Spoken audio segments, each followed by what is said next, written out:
muy feliz, especialmente porque la verdad es que acepté venir a Neuquén y a Roca porque mi familia está por acá. O sea, lo que me queda de familia de sangre está en esta región. O sea, mi mamá está enterrada en Chimpay y es el lugar a donde mis vínculos están. Y como digo siempre, tenemos que dar importancia a los vínculos, ¿no? Como suelo decir, en el mundo hay en este momento dos proyectos en curso. Uno es el proyecto histórico de las cosas y el otro es el proyecto histórico de los vínculos. Y convivimos con un pie en cada uno. Tenemos un pie en las cosas, un celular nuevo, una ropa nueva, una zapatilla nueva, un viaje y un otro pie en los vínculos. Pero hay un momento en la vida en que es muy importante, la decisión se impone. O sea, o invertimos en las cosas o invertimos en los vínculos. Hay que tenerlo muy presente porque la mayor parte del tiempo vivimos tranquilamente entre los dos proyectos. Solo que es muy peligroso porque el proyecto histórico de las cosas produce individuos solos, produce un mundo individualista, consumista, y que al final a esos individuos los transforma en cosas también. O sea, hace ese efecto al que le llamo la cosificación de la vida, que es uno de los mayores peligros de la humanidad en este momento. Y el otro camino, el camino del proyecto histórico, donde el gozo, la felicidad está en la vida vincular, produce comunidad, produce tejido comunitario, ayuda mutua, reciprocidad. O sea, ahí reencontramos algo que el proceso de la conquista y la colonización destruyó, que es la vida comunal. Y que no, inclusive la formación que tenemos, que damos, yo soy profesora, he sido 32 años profesora de la Universidad de Brasilia, no hemos sabido informar a nuestros estudiantes sobre los valores que tiene, todavía donde existe, en fragmentos, en jirones, o que tenía la forma de vida de los pueblos cuando la conquista, el proceso de la conquista y la colonización los encuentra y destruye el tejido comunal, destruye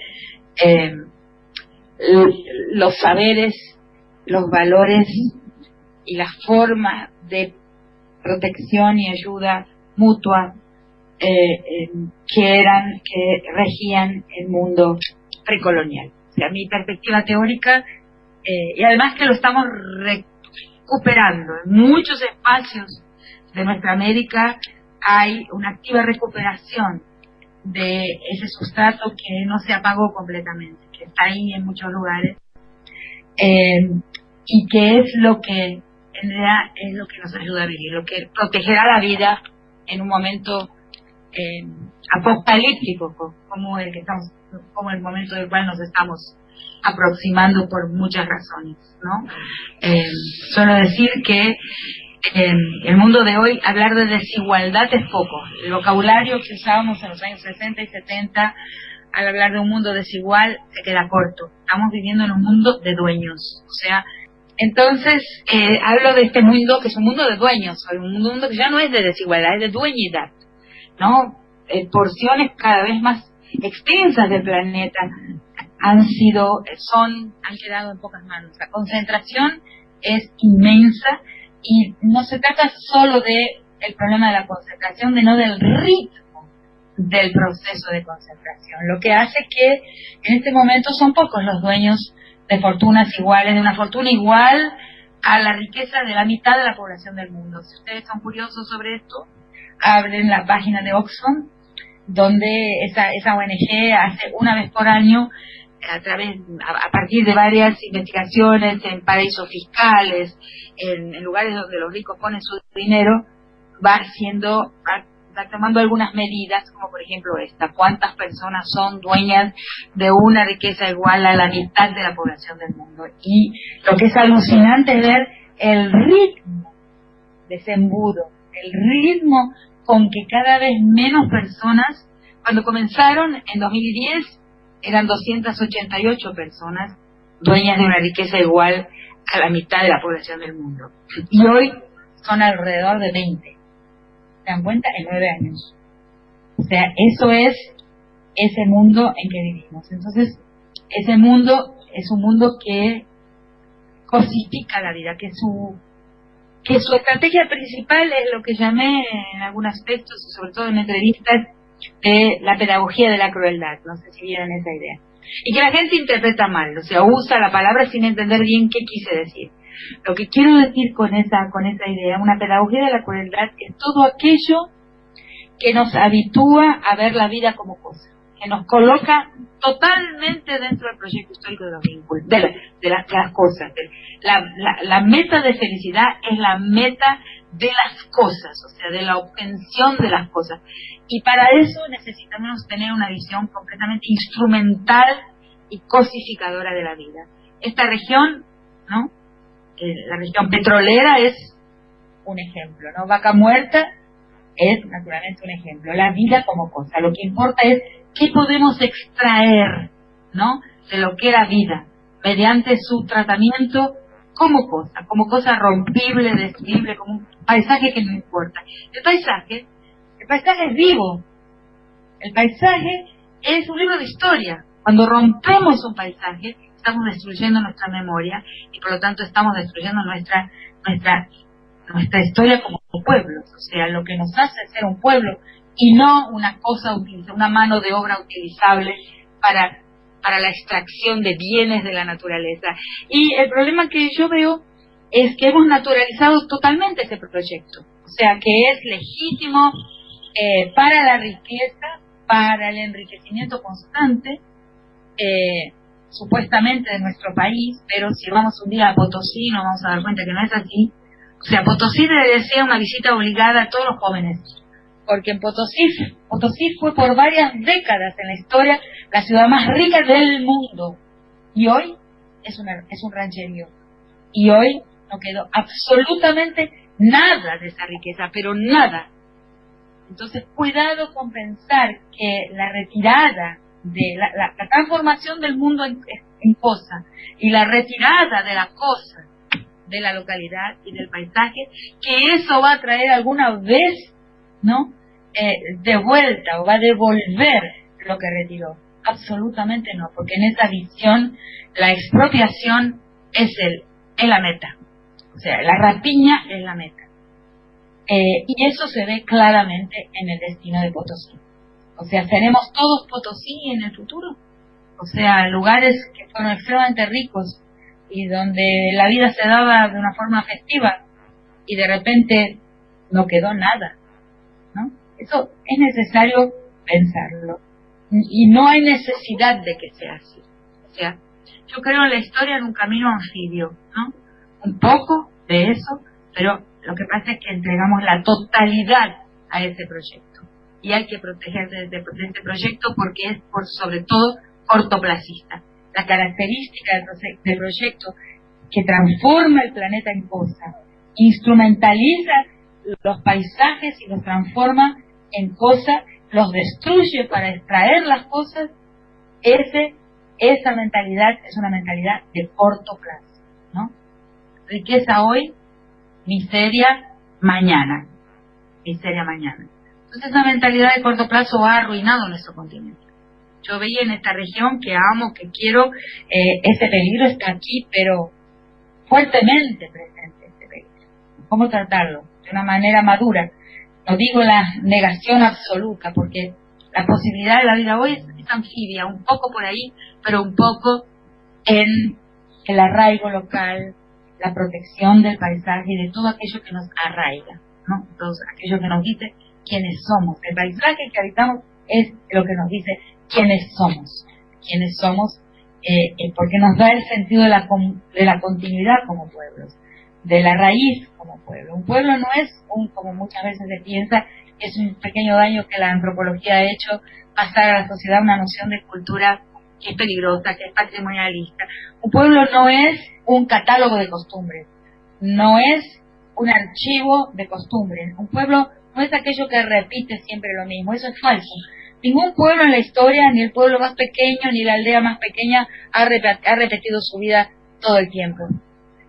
Un pueblo es aquel sujeto colectivo que se ve viniendo de una historia en común y transitando hacia una historia en común, a pesar de conflictos internos, de divergencias al interior, en debates a veces sangrientos inclusive, pero que se ve como siendo parte de un mismo colectivo y sobre todo que tiene como referencia un paisaje vivo, un paisaje como vida, o sea, un paisaje que habla. El paisaje es un libro de historia.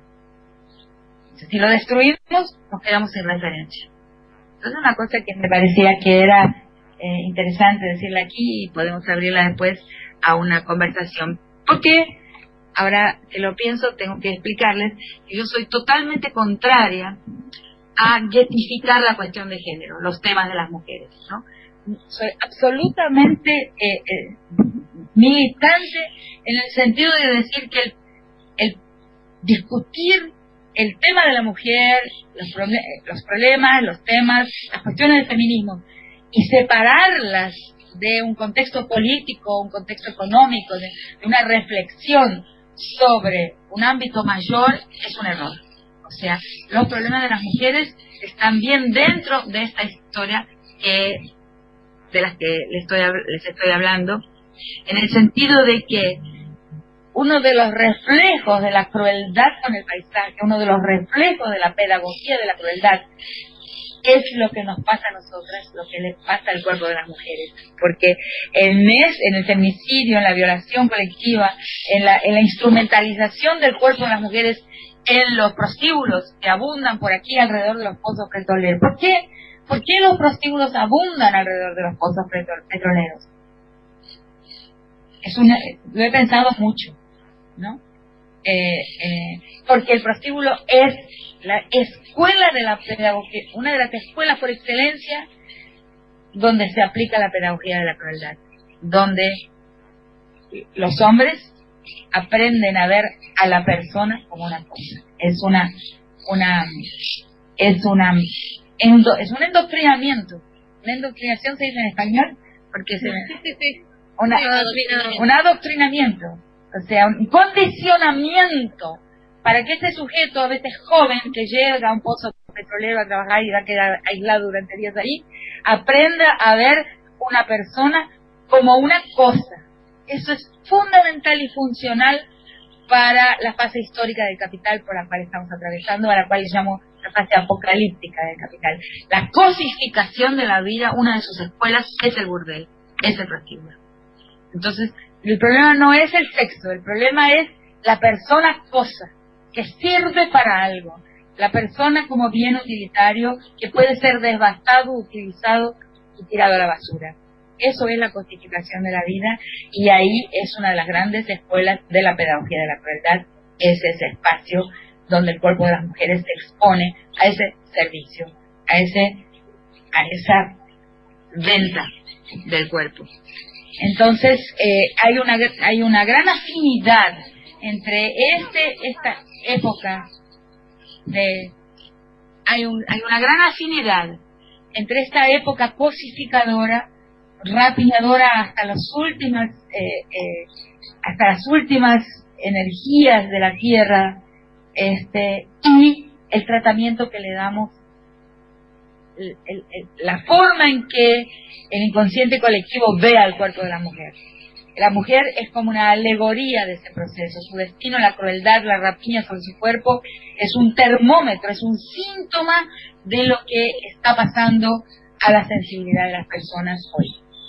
Y es de ahí que lo he sacado. O sea, por dónde llegué a esa comprensión es a partir de analizar en diversos escenarios de nuestro continente el destino de las mujeres. Por ejemplo, en México, en la frontera norte, en Ciudad Juárez, luego en el triángulo norte de América Central, o sea, en algunos espacios, en algunos países donde la escena bélica se expande, lo que pasa en Guatemala con la guerra genocida de los años 80, Colombia, la crueldad sobre el cuerpo de las mujeres se puede entender que crece, a pesar de todas las leyes, a pesar de todas las políticas públicas, de todas las medidas del Estado, a pesar de todas victorias que ha tenido el movimiento feminista dentro del campo estatal, porque no han sido pocas las victorias en el mundo de la letra, o sea, en el mundo del Estado, pero que no han impactado, no han realmente tenido un resultado en la protección de la vida de las mujeres. ¿Por qué? Porque ese ataque al cuerpo de las mujeres es un síntoma de una época, y ese síntoma de una época es un síntoma de un contexto de esto que les estoy hablando, del poder discrecional sobre la vida de ciertos sectores asociados al mundo de los dueños, y eso es lo que estamos observando en la consecuencia en el cuerpo de las mujeres, el resultado en el cuerpo de las mujeres como un síntoma de ese mundo de dueños, de ese mundo adueñado. ¿Me siguen? Y porque hablar así en el espacio abierto no es tan fácil, ¿no? Estoy tan habitual, me distraigo mucho. Entonces, ese capital de dueños, o sea, en un mundo donde, como hablo, hay una primera realidad, ¿no? Es la realidad de las fortunas declaradas, que pagan impuestos, que ponen su dinero en los bancos, que tienen una escritura de propiedad sobre las casas, sobre las fábricas. Hoy en día hay una segunda realidad, ¿no?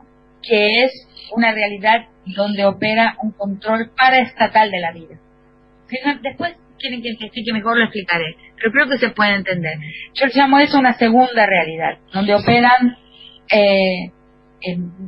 dineros no declarados, donde hay una paraeconomía, o sea, donde hay propiedades no declaradas, propiedades invertidas o colocadas, dineros invertidos colocados en los paraísos fiscales, o sea, que no están, son dineros en sombra, lo que se llama el dark money. Ese dinero en sombra produce lo que llama una paralegalidad, o sea, un conjunto de normas que rigen la vida de sectores cada vez más amplios de nuestro país. Acá también, ignoro en esta región del mundo, pero uno lo puede ver en ciudades como Rosario, como Córdoba, como el mundo bonaerense, en Buenos Aires, o sea, donde hay un control mafioso de la vida, en sectores que son cada vez más amplios, ¿no?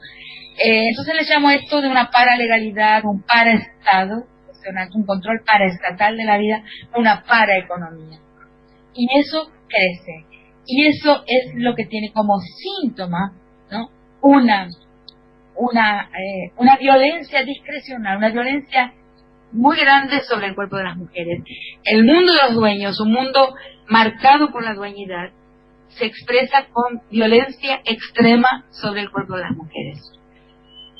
¿Por qué, no? Bueno, ahí hay diversas razones. Primera, dependiendo de la región de América Latina, en algunos lugares, como por ejemplo en El Salvador o mismo en México, la guerra entre hombres, entre pandillas, entre grupos mafiosos, se da en el cuerpo de las mujeres. O sea, la mujer muere ahí como un campo de batalla. O sea, es también una forma de enviar un mensaje de arbitrio. O sea, ¿cuál es la característica de los dueños de espacios, de los dueños territoriales en esos países donde todavía la vida no se parece tanto a nuestro país, pero tenemos que estar alertados de que eso sucede en una parte de América Latina? Entonces, en esa capacidad de muerte impune, o sea, en esa impunidad que se exige en el tratamiento sobre el cuerpo de las mujeres, que no es el enemigo bélico, o sea, la mujer no es el soldadito de la banda enemiga, no es el soldadito de la pandilla enemiga. Simplemente su muerte es una exhibición de impunidad. ¿Y qué es una exhibición de impunidad? Es una exhibición de dueñidad. Muy poco en algunos espacios, en algunos momentos, eso aparece en nuestro país también, ¿no? Que es un mensaje al mundo, un mensaje a la sociedad como un todo, ¿no? Lo hago porque puedo. Pero eso va afectando lentamente la vida de los hombres que no están necesariamente dentro de este esquema de comunicación. O sea, y eso lo vemos, creo yo, en interpretación de lo que está pasando en Argentina. Lo que pasa es que un adueñamiento progresivo del mundo, de la economía del mundo y de la economía de cada país y de cada región, también sobre los hombres es sentida como un proceso de emasculación. O sea, son muy pocos los dueños. En un mundo marcado por este proceso progresivo de adueñamiento por pocos, lo que pasa con la masculinidad es que se ve afectada. O sea, los hombres son muy pocos los dueños. La mayor parte de los hombres sufren lo que se llama, es la palabra técnica, una emasculación, o sea, una imposibilidad de potencia. Hoy muchísimos hombres no pueden cumplir con el papel de potencia, por ejemplo, de proveedor, de protector, de dueño de su familia. No, eso ha llegado a un límite. Y el patrón, el dueño, o sea, aquel que tiene la mayor fortuna, o sea, todo este sistema que es jerárquico al interior de la masculinidad hace que para muchos hombres lo único que le resta para su papel de sujeto potente frente al mundo es la violencia. La violencia es lo único que queda, ¿no?, para mostrar la capacidad potente de la posición masculina. Yo creo que eso está por detrás de este brote de violencia que estamos viviendo en Argentina y en otros países. Es una consecuencia de la emasculación, de la disminución, de la falta de posibilidad de adueñamiento por parte de las mayorías, o sea, la mayoría de los hombres. Y ese proceso de adueñamiento es violentogénico por excelencia. Además de que nuestro continente son sociedades transicionales, ese proceso viene de mucho antes también. Estoy hablando de una forma desorganizada, pero pueden acompañarme. Así. O sea, también las sociedades nuestro continente es un continente de sociedades transicionales. Las sociedades transicionales son violentísimas. ¿Por qué? Pues son sociedades en permanente tránsito al acriollamiento, donde empieza un proceso de descomunalización, de ruptura, como dije antes, del medio comunal indígena precolonial, se rompe, aparece el mundo campesino indígena, o sea, sectores donde todavía hay fragmentos de tejido comunitario, pero donde empieza una transición lenta desde el mundo campesino, comunal, campesino e indígena, en dirección a una ciudadanía que jamás se realiza, que jamás se alcanza. Es un punto de llegada jamás alcanzado por el problema de fundación que nuestras repúblicas tienen. Entonces, en ese camino, que le llamo un camino transicional, la posición masculina es una posición a la que le llamo posición bisagra, o sea, ante el mundo del blanco, porque esta es la manera en que lo llamo y creo que es la manera correcta, que es el mundo del blanco,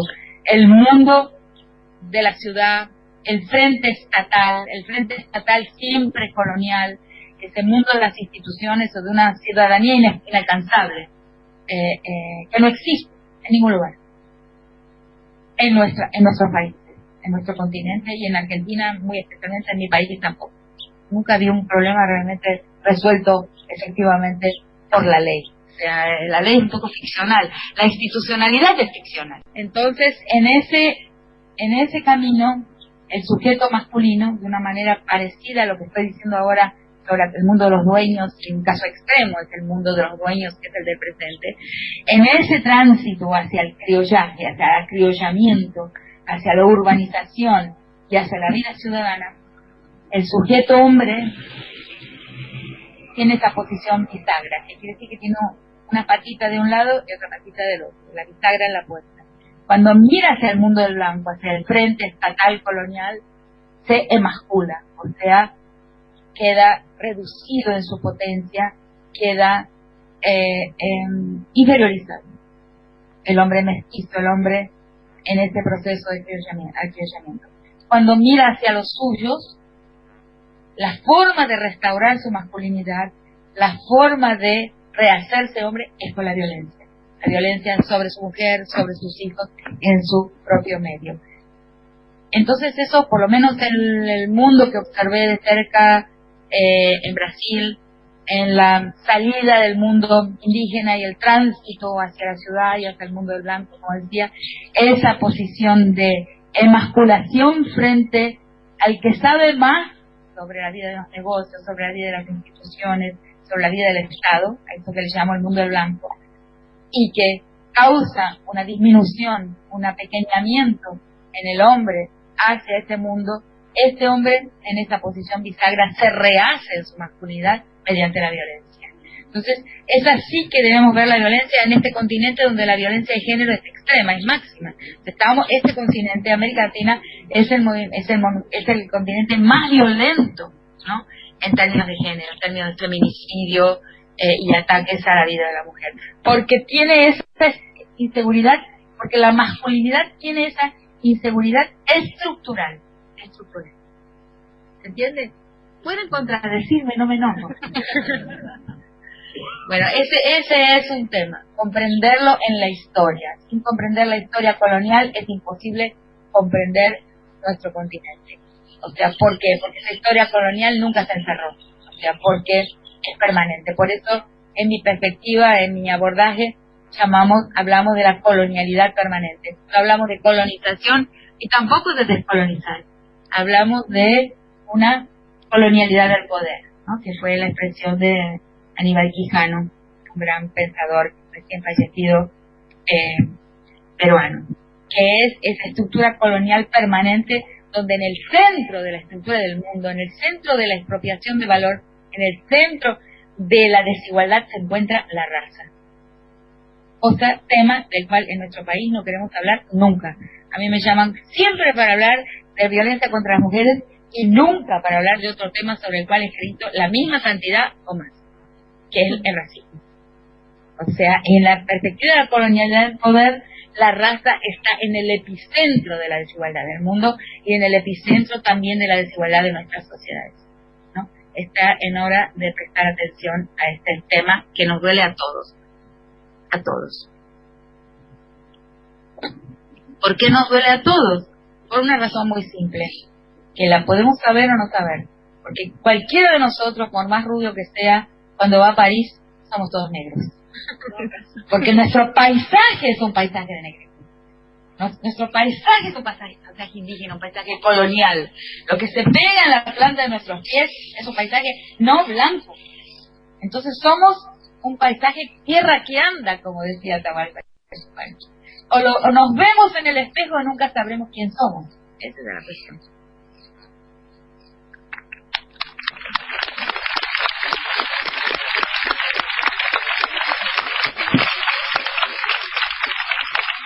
Entonces, a partir de ahí, además el tema de las repúblicas mal fundadas, ¿no? Estoy haciendo una gran síntesis de una cantidad de cosas que están escritas en un montón de lugares, pero hablando porque alguien que tiene costumbre de hablar a la gente se vuelve medio telepático. ¿Ves? Tengo que decir, está sintiendo lo que tiene que decir, ¿no? A veces es medio difícil. Bueno, ¿por qué digo que nuestras repúblicas están mal fundadas? Y lo digo no como una historiadora, porque es lo que no soy, sino porque el antropólogo ve las cosas de una forma más estructural, ¿no? Ve estabilidades en la vida, detecta qué es lo estable, ¿no?, en una escena, qué es lo que observa, en el contexto que está observando. Entonces, mi visión de las repúblicas nuestras, de la fundación de nuestras naciones, la nuestra muy especialmente, veo una estructura que es así. En la época de la guerra colonial, de la guerra independentista, hubo un sector, ¿no?, Belgrano, San Martín, Celi, O'Higgins, Artigas, Juana Zurduy, Manuela Sáenz en Ecuador, que pusieron el cuerpo a la guerra, ¿no? Y algunos nombres olvidados. Le pusieron el cuerpo a la guerra. A ese sector, todos esos héroes que hoy vemos como los grandes héroes de la independencia, todos murieron, o asesinados, o exilados, o de hambre y enfermedad. Totalmente en el olvido más que no podemos imaginar. Hoy, la muerte de Belgrano no salió en los diarios. Era un nadie, se transformaron en un nadie durante aproximadamente 100 años, cuando entonces pasan a ser rescatados y pasa a escribirse su mitología. Y un sector criollo, ahí comienza a hablar, siento odio por el criollaje.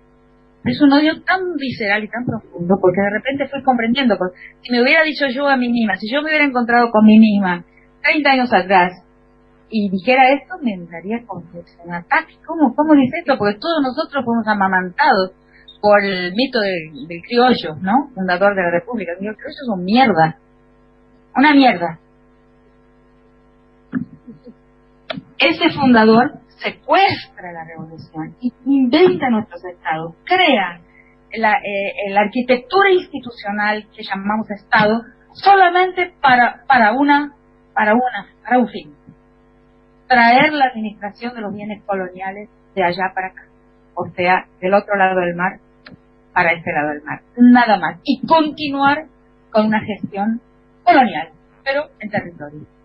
Entonces, yo llamo al sector de los olvidados, de los muertos de hambre, de los exilados o asesinados, le llamo el sector rupturista. Ahí hubo, en la guerra de independencia, un sector francamente rupturista con la perspectiva colonial,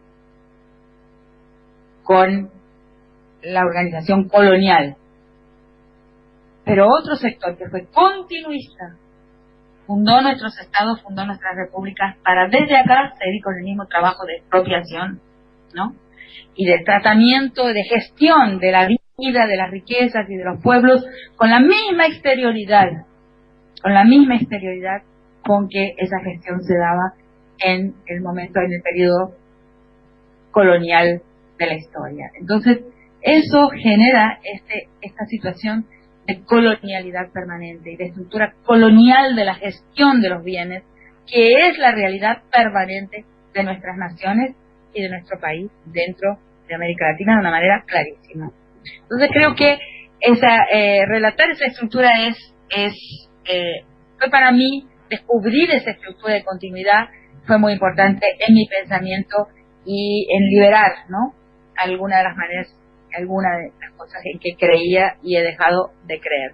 El Estado nos traiciona todo el tiempo. O sea, no es que haya que abandonar el campo estatal, y eso lo digo para las mujeres hemos colocado todas fichas al trabajo en el campo estatal, muchísimas fichas, muchísima energía a pasar leyes, a políticas públicas, al trabajo dentro del campo del Estado, una gran fe al campo del Estado, sin un resultado equivalente, sin un resultado proporcional al esfuerzo que le entregamos.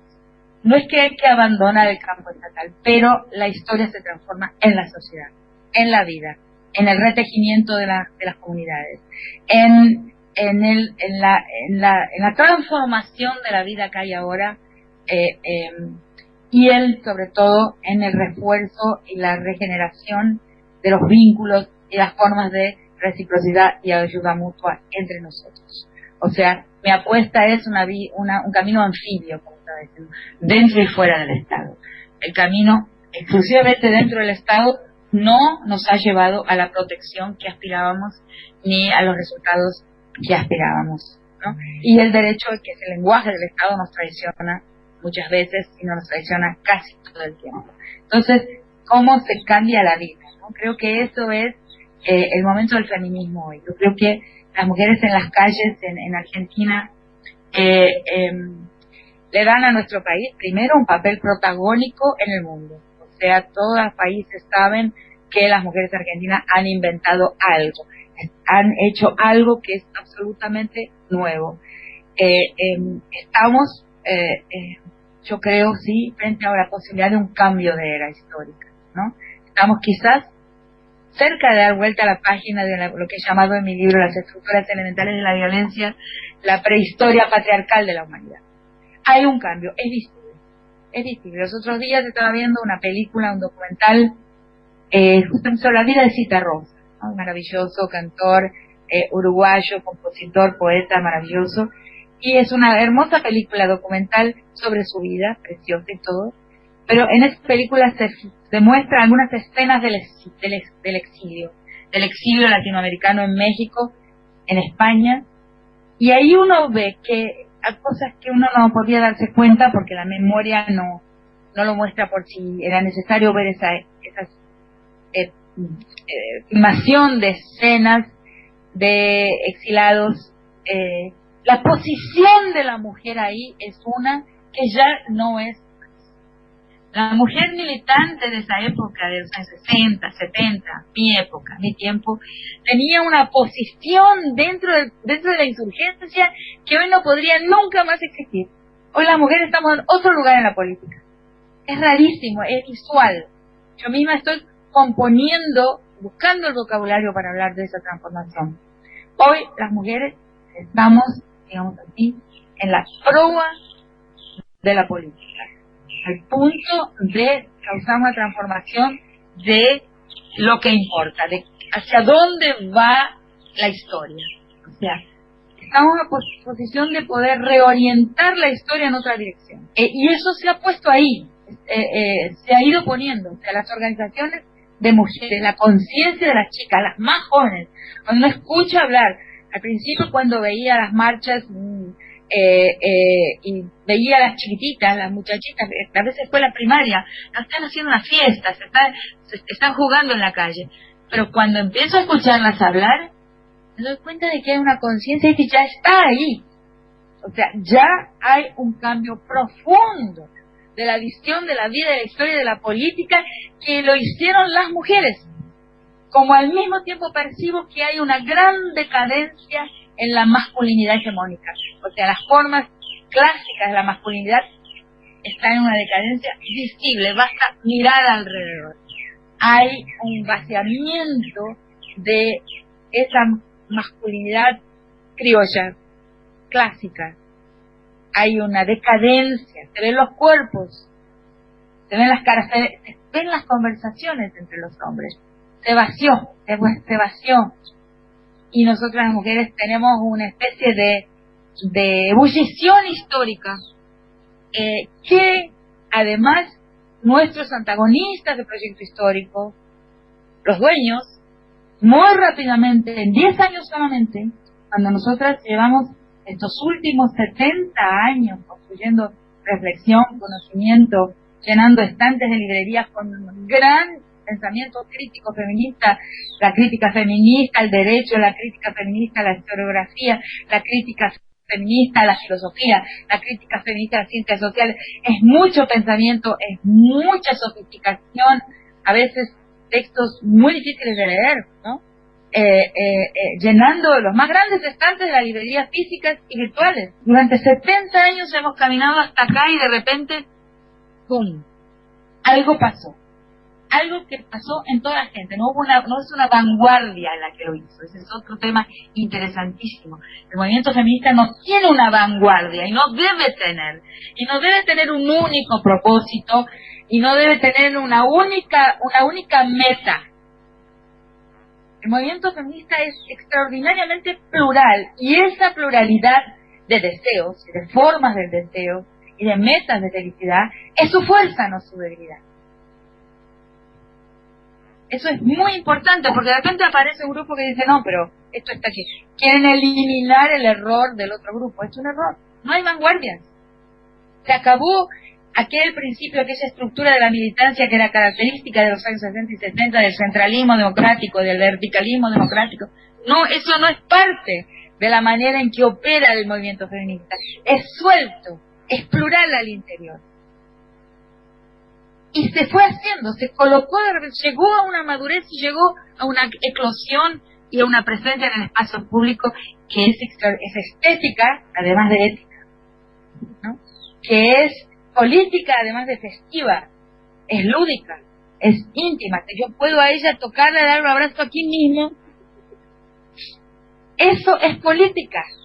Lo que nos hicieron pensar durante mucho tiempo que no era política, que eso no tiene que ver con la política. Eso es la política, la construcción de los vínculos y de esa fiesta colectiva que va diciendo vamos en otra dirección, suelto.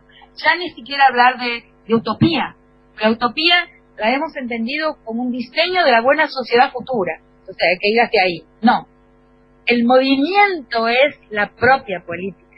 El sentido de que estamos en movimiento y de que hemos cambiado y que hemos colocado nuestra sentimentalidad, nuestra afectividad dentro de la política.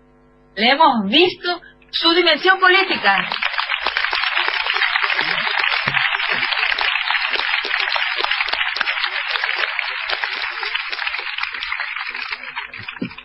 Es mucho, ¿no? Entonces, cuidado con esos intentos a veces, porque hay mujeres patriarcales. No basta tener un cuerpo de mujer para no ser patriarcal. ¿Por qué? Porque la cuestión del patriarcado es una cuestión hegemónica. O sea, todo ser humano que nace a la vida, se le ponen unos chips programados, ¿no?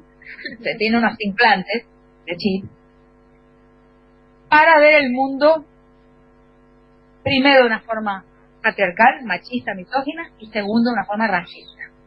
Tenemos el chip de la misoginia y del racismo, son dos implantes, pero ¿no? Muy buen puestos que forman nuestra mirada al mundo. Vamos a sospechar de quién. Vamos a sospechar de alguien que tiene un cuerpo de mujer, y nosotras mujeres también. Algo estará queriendo, ¿no? Esa sospecha moral de la mujer es arcaica, es fundante, ¿no? La vulnerabilidad de la mujer a la tentación moral está en el Génesis, pero no solamente en el Génesis, está en una gran cantidad de historias de creación de una cantidad muy grande de sociedades en los 5 continentes, sociedades planetarias. O sea, esta Eva que se come la manzana porque se rinde a la tentación, no es solo del Génesis, no es solo un mito de origen del occidente, del mundo judío-cristiano. Esa misma estructura mística está en muchísimas sociedades del mundo de otra forma. La mujer era dueña del rebaño, pero los masái en África, pero lo descuidaban, no lo cuidaban. Entonces los hombres tuvieron que venir y tomarle el rebaño.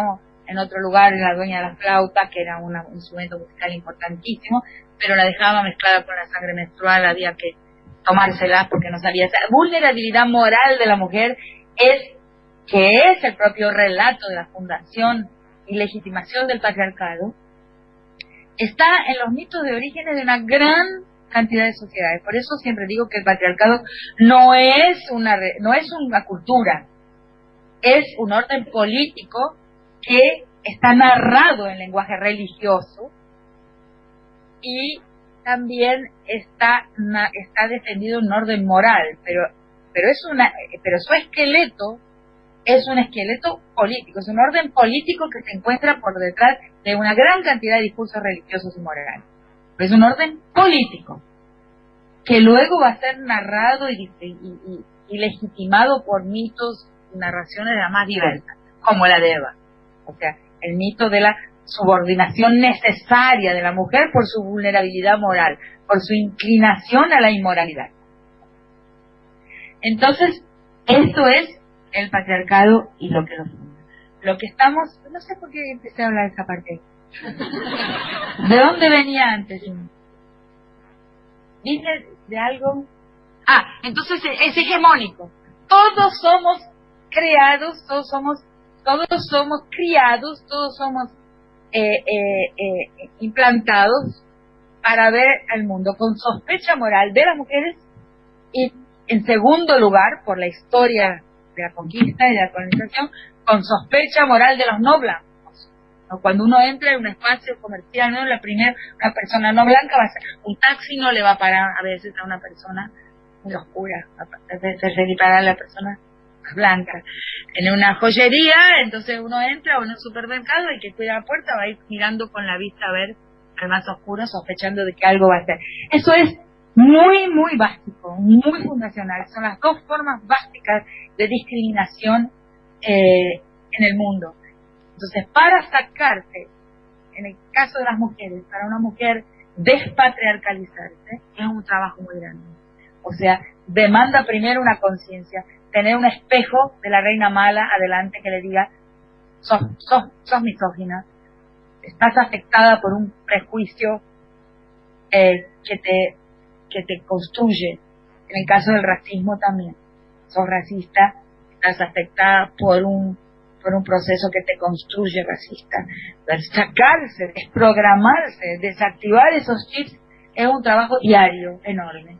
En las mujeres no basta ser mujer, hay mujeres que son su piel política, digamos, son afectadas por lo que llamo una ética de la conformidad.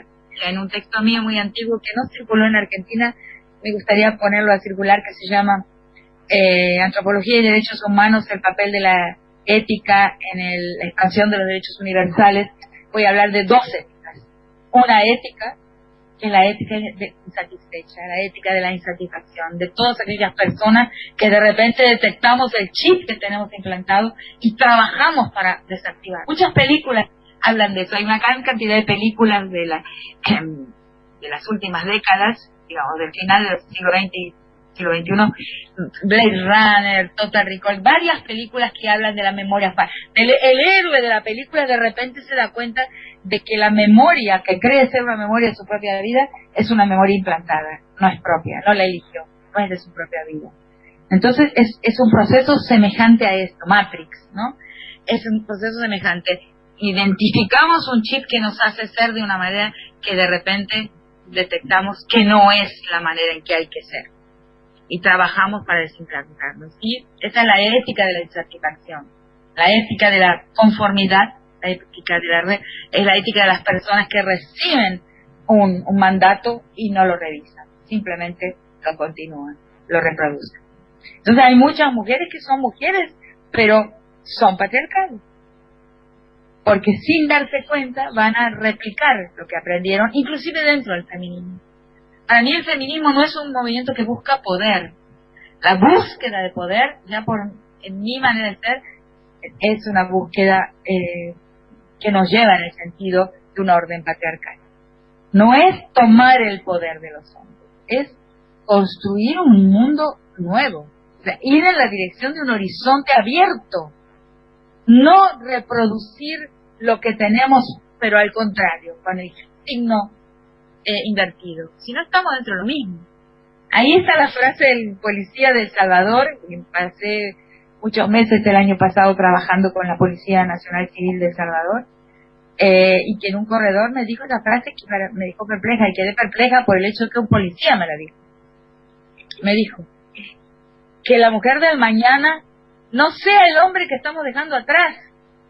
Y tiene razón, es necesario poder pensar nuevo, seguir pensando, mirar un horizonte abierto y en el camino de nuestro afecto, como dije antes, ¿no?